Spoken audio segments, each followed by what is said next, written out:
Dove. Dove. I mean, I didn't know Dove before the project. Dove brings out validity to the game because that's what he knows. He knows games. He really does. I mean, he's the type of guy you meet. You say, can I take you out for some coffee, you know, buy you a donut. He's just that type of guy. I mean, who the hell knows what he's talking about half the time, but... Dove? I've never seen him pick up a book. Never, not once. He doesn't pick up books, he doesn't read them. I don't know, but like the guy knows everything. He's just it.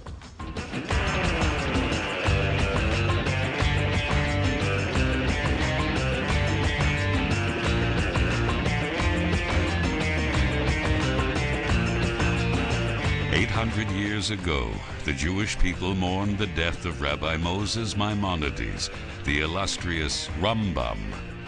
It was Maimonides who cut the precious diamond known as the 13 roots of the Jewish creed. During this octocentennial year, a group of enterprising university students turned to a mysterious etching from the Cairo Geniza to create a mind-bending challenge of faith for the 21st century. The name of the game, Credo 13.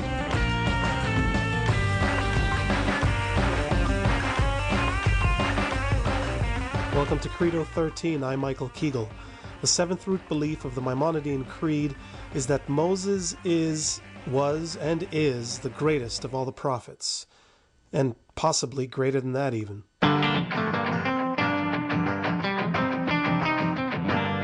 It's interesting.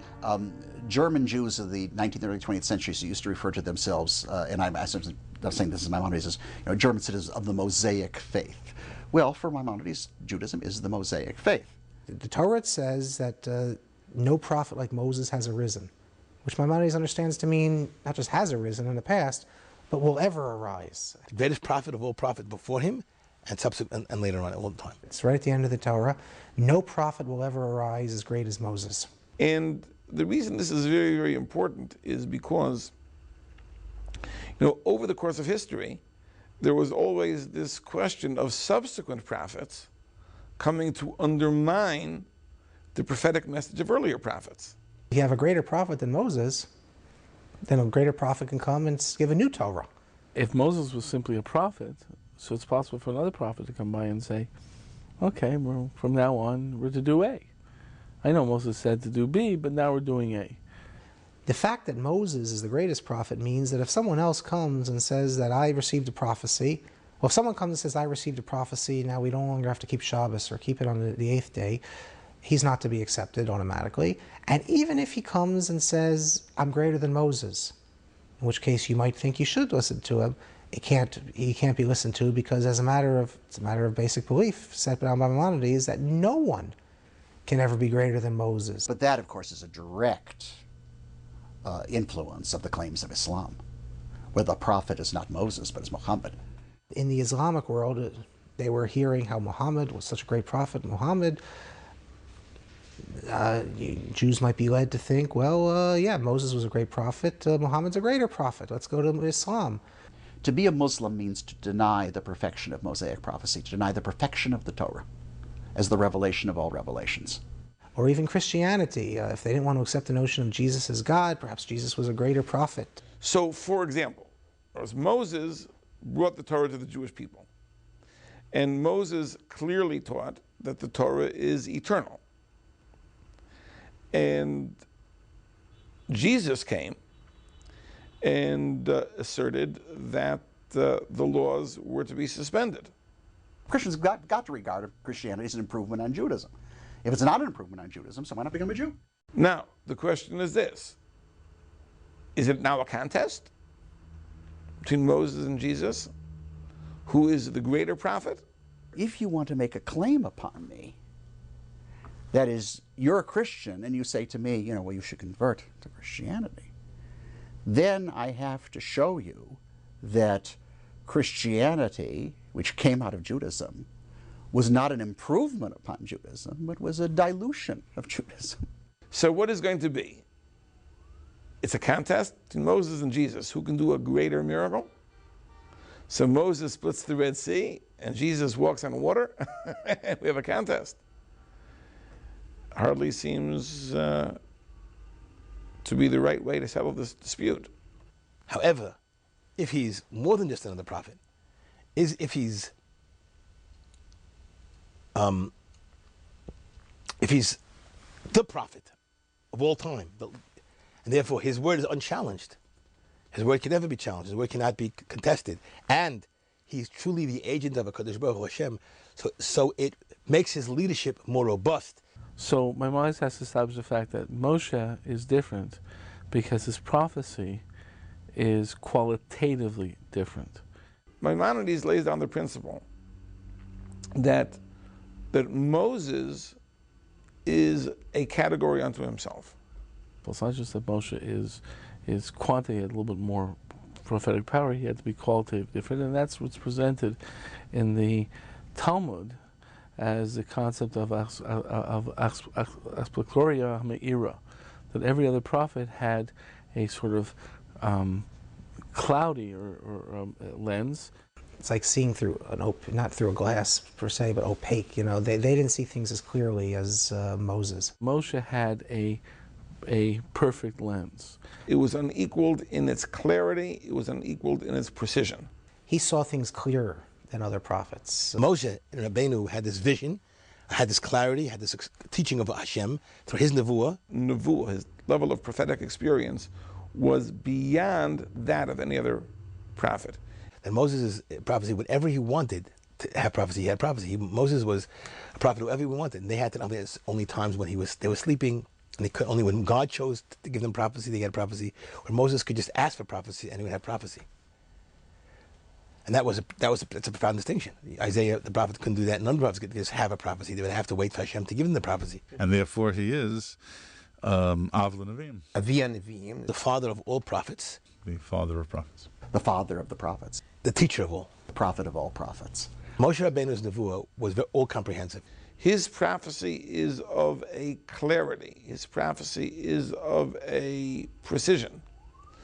That if any other prophet comes to dispute the prophecy of Moses, we can assume with a certainty that that prophet is a false prophet and Moses is a true prophet.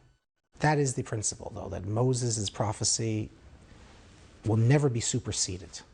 It's as if Moses operated on a different frequency. In our Credo drama number 7, Joe opens with a very unusual structure, the logic of which she alone understands. And yet, by the end of the round, it will prove to be untouchable, as Billy discovers. I need a new radio. You still listen to radio? I only listen to CDs. Radio is too frenetic for me. Depends what radio you listen to. I've never noticed much difference between radios. Most radios are pretty much the same, so it doesn't depend on the radio. But there's one radio that's unique. Why is it so different?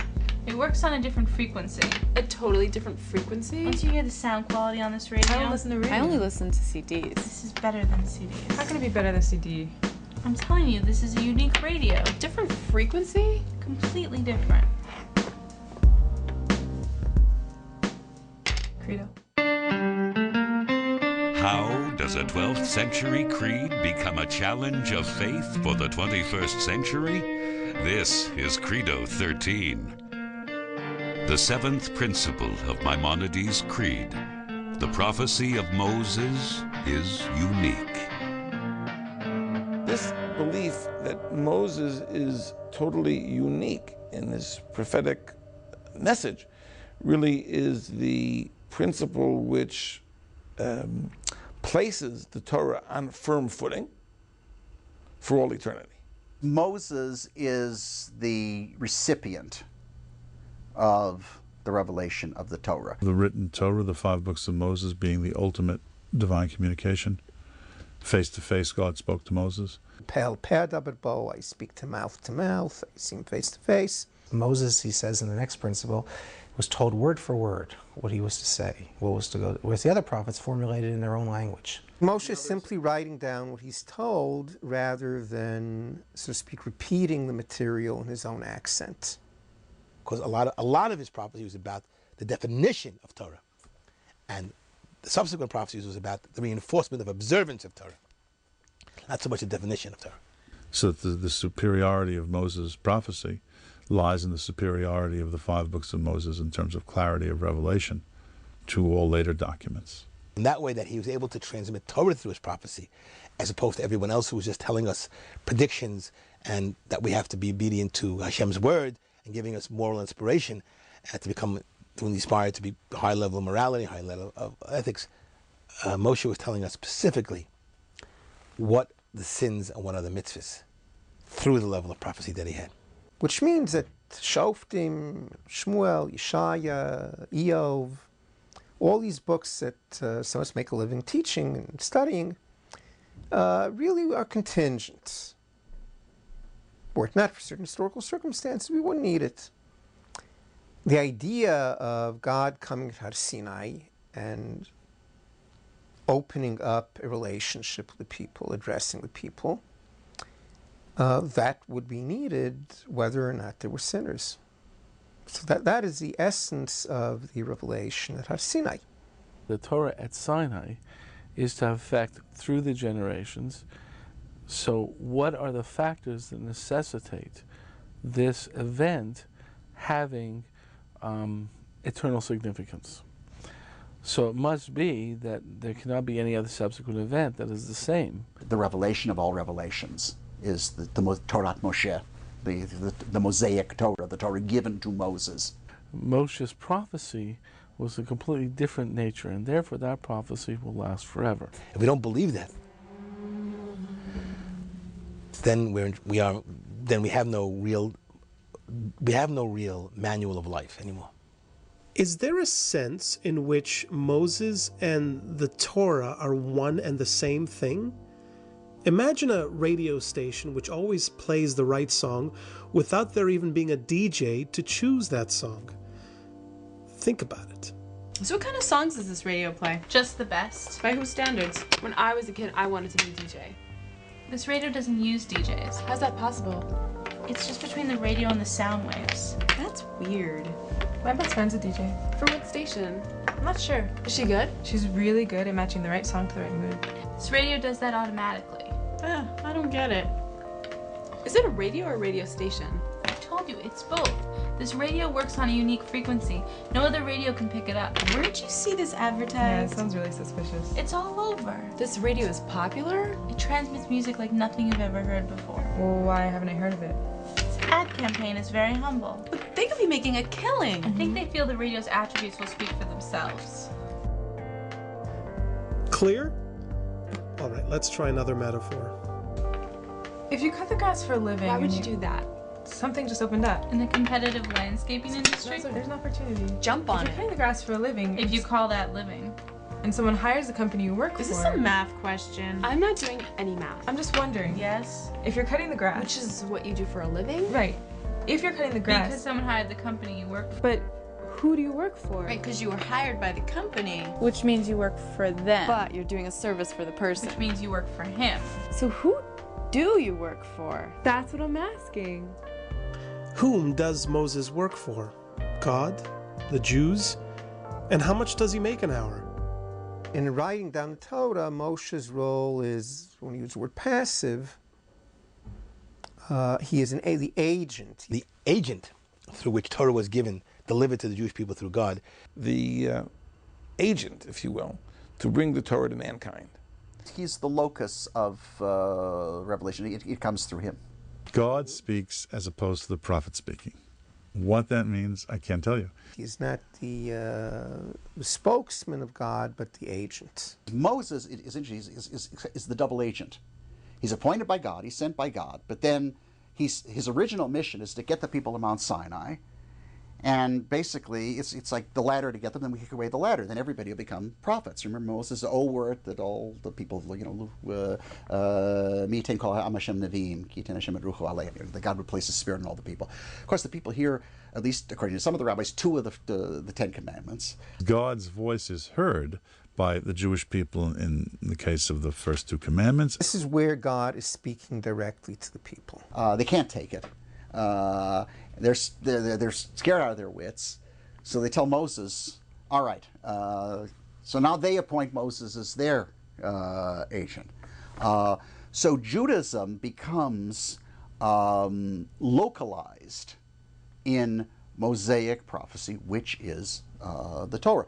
Insofar as the Torah then represents the direct communication from God, the prophetic agency through which the Torah is communicated has to be different from that of other Nevi'im. Moshe did not just reach the highest potential a human being could reach, which is what some people say and so forth. No, it was that Moshe was, because he was in a unique position, he was uniquely qualified and he was an exceptional human being, was taken in to do a task that would not be repeated. And therefore one does have to argue for the superiority of the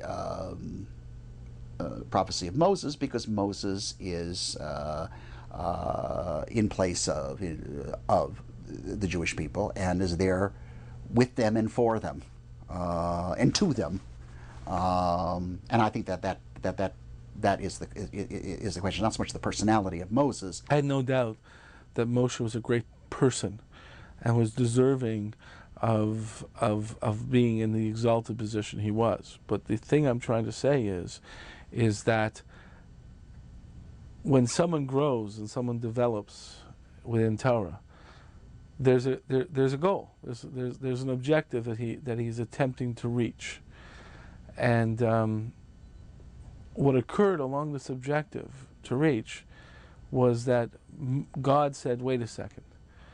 In this particular time and history, for this individual, I'm changing the path." There's no PhD in prophecy that one could achieve. It just doesn't exist. You have to have certain qualities of virtue, of course, as the Rambam describes with Moshe Rabbeinu. Moshe Rabbeinu also all the miracles that he did, but because he was he divined his actions to the point, then God chose him, and obviously choosing him, God had to prepare him. He went into a state that enabled him to reach a level of prophecy that enabled him to be the voice of God in a revelation that was absolutely unique, in order to establish an eternal doctrine or eternal statements of law to initiate the process that this world really is about. So Moshe went into a unique state for a unique service that is not only not going to be repeated, it is willed by God that will not be repeated. It is not repeated, and this I'm projecting, I don't know if Maimonides would say this, but I'm projecting, is not repeated because it is no longer, because that's not the purpose of creation. The purpose of creation is to have this initial revelation and then allow what is the outcome of that revelation to develop. So it's very much Mosaism as distinct from Moses.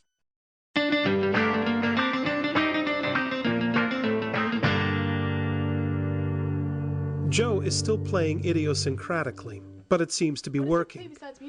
As the other players grow increasingly distracted, they come very close to the question of all questions. No sports? None.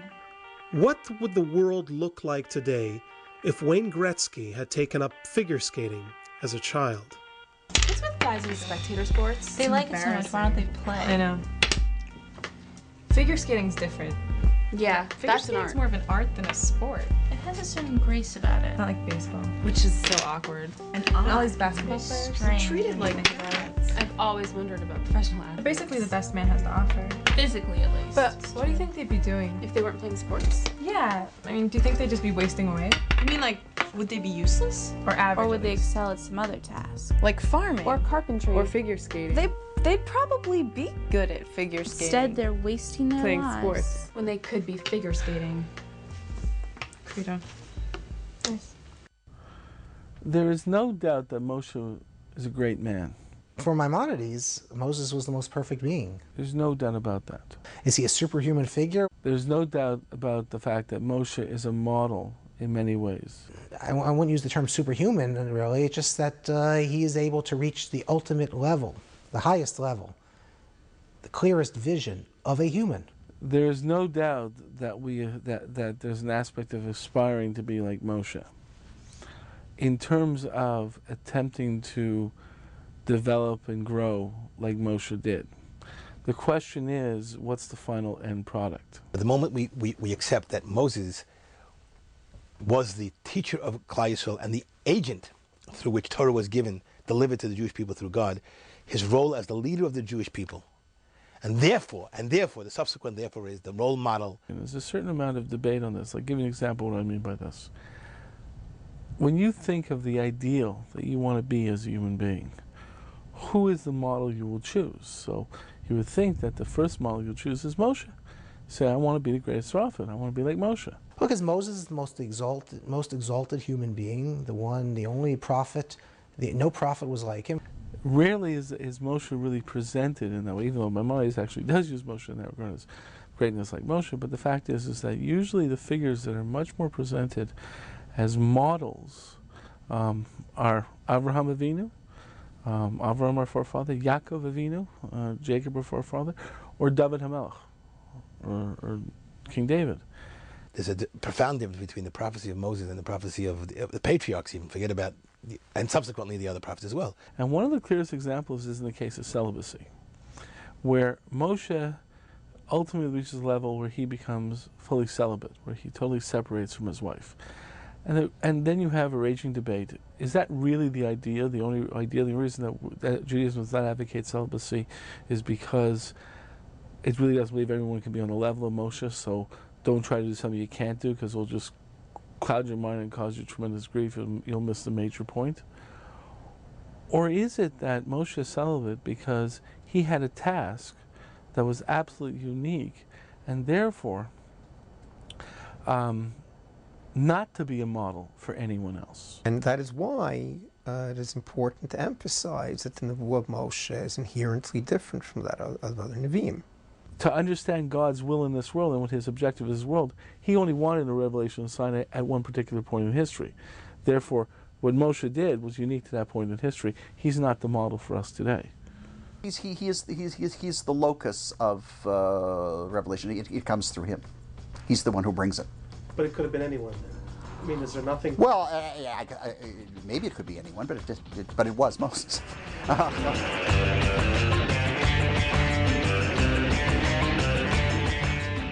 Keep building the faith with Credo 13. Join us next week for the next root belief of the Maimonidean Creed. Revelation took place at Sinai. Stay tuned for the men in black hats on Messages up next.